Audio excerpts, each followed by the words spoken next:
Ipob activists are routinely targeted with swift and forceful action. CSO accuses security agencies.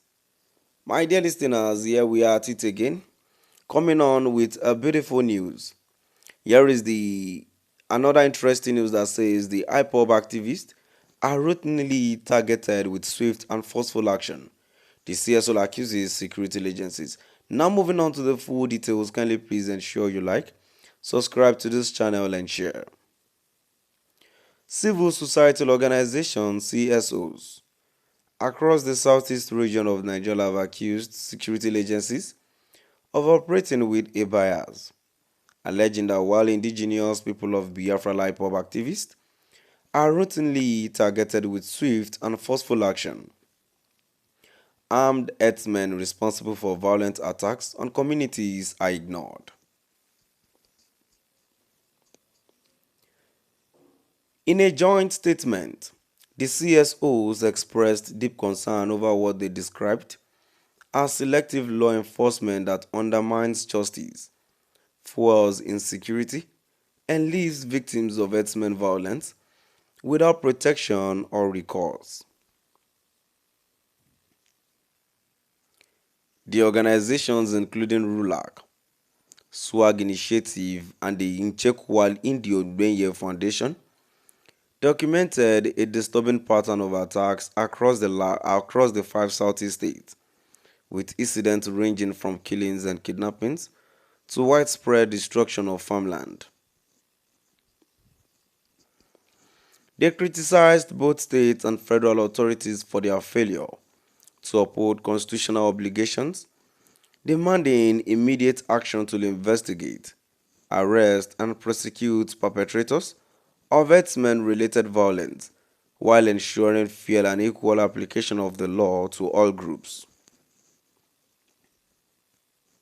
The statements read, "We, the undersigned CSOs in the Southeast, express profound concern over the continued and escalating attacks by armed bandit herdsmen on our communities across the five southeastern states of Nigeria.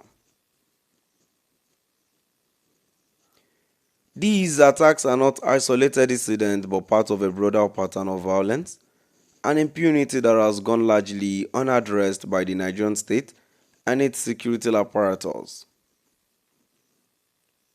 While law enforcement agencies routinely undertake swift and heavily armed operations against alleged Ipob ESN camps, we observe with alarm the contrasting inertia with which they respond or fail to respond to the persistent and violent incursions by armed herdsmen.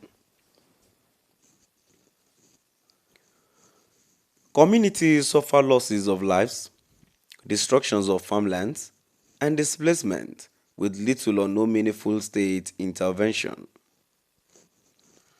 Recent attacks paint a disturbing picture of escalating violence.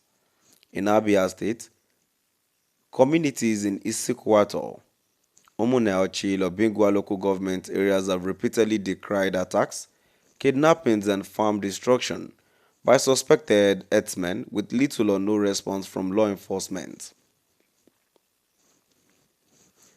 In Anambra State, parts of Ayamelom and Orumba North local government areas continue to face herdsmen-related violence, forcing farmers to abandon their lands. In Ebonyi State, the Amegu village Nkala community in Ishelu local government area has witnessed killings and deadly attacks by suspected Fulani herders. In Enugu State, recent invasions in Ehamuful and Uzo Nwani have left scores dead and displaced, with survivors alleging complete abandonment by security forces. In Imo State, several incidents of farmland destruction and attacks by suspected herders have been reported in the Okigwe zone, yet no significant arrests or prosecutions have been made. Also, for the second time within a month, suspected Fulani herdsmen have laid siege on Owerri, Ungo, Okpala, Aba Road, killed people and kidnapped passengers in public commercial vehicles. These attacks persist in a climate of apparent selective enforcement of the law. Communities who attempt to defend themselves from destruction and violence have faced retaliatory state actions, including arrest and forced financial compensations to others. In some cases, those punitive actions are executed at the behest of state government officials seeking to appease vested interest rather than uphold justice. This pattern raises legal and constitutional concerns. Section 14(2)(b) of the 1999 Constitution, as amended, provides that the security and welfare of the people shall be the primary purpose of the government. Furthermore, Section 42 prohibits discrimination on any basis, including selective application of justice.